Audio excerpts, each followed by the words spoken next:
Hi students, Namaskaram. Now we are solving our 17th practical problem in the chapter cost sheet. X Limited manufactured and sold 1000 refrigerators in the year ending 31st December 2018. The summarized trading and profit loss account is as given below. We are given trading and profit loss account. Debit side, cost of material, direct wages, manufacturing cost, gross profit, salary, rent and taxes, selling expenses, general expenses, net profit. Credit side, sales, gross profit. Okay. For the year ended 31st December 2019, it is estimated that output and sales will be 1200 refrigerators. In the next year, the estimated production will be 1200 refrigerators. Prices of material will go up by 20%. In the next year, there is an increase in the price of material by 20%. Wages will rise by 5%. In the next year, there is increase in the wages by 5%. Manufacturing cost will rise in the proportion to the combined cost of material and wages. Selling cost per unit will remain unaffected. Other expenses will remain constant.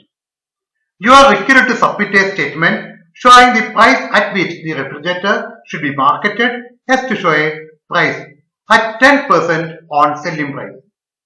This is the question. First of all, we have to prepare cost sheet for the year 2018. In 2018, the production was 1000 units. Therefore, draw cost sheet for the year 2018 for 1000 units in two columns, total and per unit. In the trading and profit loss account, there is cost of material 80,000. It is the direct material 80,000 per unit, 80,000 divided by 1000 rupees 80. Wages 1,20,000, 1,20,000 per unit 120. Add them, we get prime cost 2 lakh per unit 200. Add factory overhead. We are given manufacturing cost rupees 50,000. It is the factory overhead. Factory overhead 50,000 per unit 50. Add, we get factory cost 2,50,000 per unit 250. Add office and administration overhead.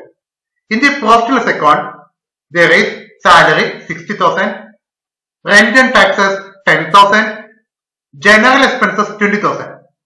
These are forming our office and administration overhead 60,000 plus 10,000 plus 20,000, 90,000. Office overhead 90,000 per unit 90.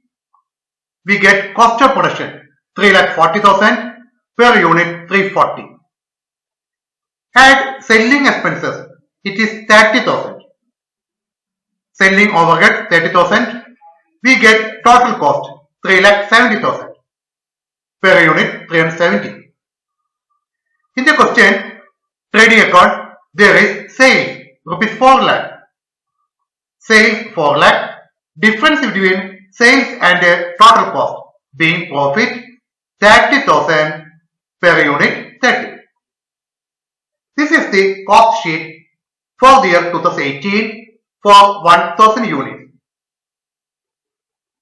Then enter into the preparation of quotation for 1200 units. അടുത്ത വർഷം നാം ഉൽപ്പാദിപ്പിക്കുന്നത് 1200 unit ആണ്. ആ 1200 യൂണിറ്റിന്റെ quotation ആണ് ഉണ്ടാക്കുന്നത്. Output and sales will be 1200 refrigerators.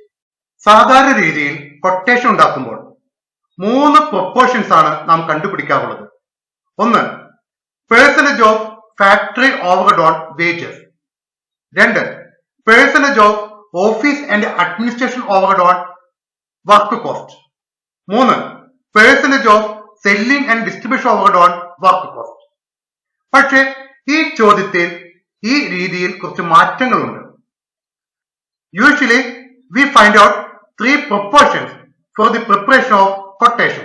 First, percentage of factory overhead on wages. Second, percentage of administration overhead on work cost. and third, percentage of selling and distribution overhead on work cost. But in this problem, there is some differences. It is stated that manufacturing overhead will rise in proportion to the combined cost of material and wages. It means the production overhead or manufacturing overhead or works overhead should be based on material plus wages, that is on prime cost. ഇവിടെ manufacturing overhead connect ചെയ്യേണ്ടത് combined cost of material and wages. എന്താണ് combined cost of material and wages? Material plus wages. എന്താണ് material plus wages? It is equal to prime cost. We have to find the proportion of works overhead on prime cost, not on wages. ഇവിടെ works overhead വേജസിന്മേലല്ല കാണേണ്ടത്, മറിച്ച് prime കോസ്റ്റിന്മേലാണ്. Therefore, percentage of works overhead on prime cost is equal to works overhead divided by prime cost into 100. That is equal to 50,000 divided by 2 lakh into 100 is equal to 25%.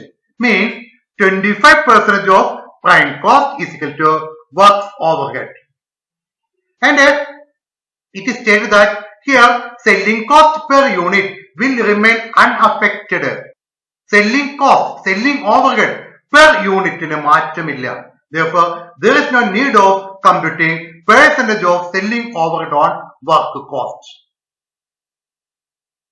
Second, other expenses. We are given the information regarding manufacturing overhead and selling overhead. Then other expenses, it means office overhead, will remain constant. There is no change in the total amount of office overhead. Office overhead in the total യാതൊരു മാറ്റവും ഉണ്ടാകുന്നില്ല. Therefore, there is no need of computing the percentage of selling overhead on work cost and office overhead on work cost. Then let us to prepare the quotation for 1200 units. Direct material. The price of direct material will go up by 20%. We know 1200 units into rupees 80 per unit from cost sheet of 2018. 80 per unit into 120% because 20% increase. Okay. 1,15,200. 1200 unit, ഒരു യൂണിറ്റിന്മേൽ 80 രൂപ. 2018 അതേ നിരക്ക് into 20% വർധനവുണ്ട് 2019 120%. 1,15,200. That wages will rise by 5%. 1200 unit 2018 നിരക്ക് 120 രൂപ, 5% വർധനവ് 105%. 1,51,200. Add them, we get prime cost. Add factory overhead. It is 25% of prime cost. 2,66,400 into 25% is equal to 66,600. Add it, we get factory cost 3,33,000. Add office overhead. There is no change. 2018 അതേ തുക 90,000. Add, we get cost of production 4,23,000. Add selling overhead per unit, no change. Therefore, 1,200 units into 2018 per unit 30 രൂപ. 1,200 into 30, 36,000. Add it, we get total cost 4,59,000. Add profit, we are given show a profit at 10% on selling price. Selling price in the 10%. Selling price into 10 by 100 is equal to cost into 10 by 90. 51,000. Add it, we get 5,10,000. It is the price for 1,200 units. Selling price for 1,200 units 5,10,000.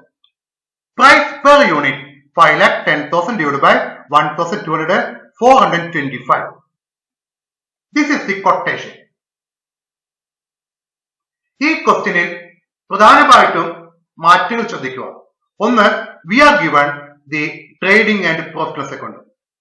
From this trading and profit and loss account, we are required to prepare cost sheet. ഈ trading and profit and loss അക്കൗണ്ടിൽ non cost items ഒന്നും തന്നെയില്ല. ചിലപ്പോൾ ഇത്തരത്തിലുള്ള trading and profit and loss അക്കൗണ്ടിൽ non cost items ഉണ്ടായിരിക്കാം. ഉദാഹരണമായിട്ട് profit and loss account debit സൈഡിൽ loss on sale of asset, income tax, dividend paid. Credit side ആണെങ്കിൽ ഇൻട്രസ്റ്റ് റിസീവ്ഡ്, ഡിവിഡന്റ് റിസീവ്ഡ് മുതലായ നോൺ കോസ്റ്റ് ഐറ്റംസ് ഉണ്ടാകാം. അത്തരം items ഉണ്ടെങ്കിൽ ഈ ട്രേഡിംഗ് ആൻഡ് പ്രോഫിറ്റ് ലോസ് അക്കൗണ്ടിൽ നിന്നും കോസ്റ്റ് ഷീറ്റ് ഉണ്ടാക്കുമ്പോൾ അത്തരത്തിലുള്ള ഐറ്റംസ് യാതൊരു കാരണവശാലും എടുക്കാൻ പാടില്ല. അങ്ങനെ trading and profit and loss അക്കൗണ്ടിൽ നിന്നും കോസ്റ്റ് ഷീറ്റ് ഉണ്ടാക്കുമ്പോൾ കോസ്റ്റ് ഷീറ്റിന്റെ പ്രോഫിറ്റും trading and profit loss account പ്രോഫിറ്റും വ്യത്യസ്തമാകാം. അതുകൊണ്ടാണ് നാം ടോട്ടൽ കോസ്റ്റ് കണ്ടതിനു ശേഷം ആഡ് പ്രോഫിറ്റ് ചെയ്തില്ല, പകരം ടോട്ടൽ കോസ്റ്റ് കണ്ടുപിടിച്ചു, സെയിൽസ് എഴുതി, അതിന്റെ ഡിഫറൻസ് ആണ് പ്രോഫിറ്റ് ആയിട്ട് എടുത്തത്. ഇത്തരത്തിൽ trading and profit loss account തരുമ്പോൾ നോൺ കോസ്റ്റ് ഐറ്റംസ് ഉണ്ടെങ്കിൽ അത് കോസ്റ്റ് ഷീറ്റിൽ എടുക്കാൻ പാടില്ല. അതുപോലെ തന്നെ ട്രേഡിംഗ് ആൻഡ് പ്രോഫിറ്റ് ലോസ് അക്കൗണ്ടിൽ നിന്നും കോസ്റ്റ് ഷീറ്റ് ഉണ്ടാക്കുമ്പോൾ കോസ്റ്റ് ഷീറ്റിലെ പ്രോഫിറ്റും ട്രേഡിംഗ് ആൻഡ് പ്രോഫിറ്റ് ലോസ് അക്കൗണ്ടിലെ പ്രോഫിറ്റും വ്യത്യസ്തമാകാം. ശ്രദ്ധിക്കണം. So thank you.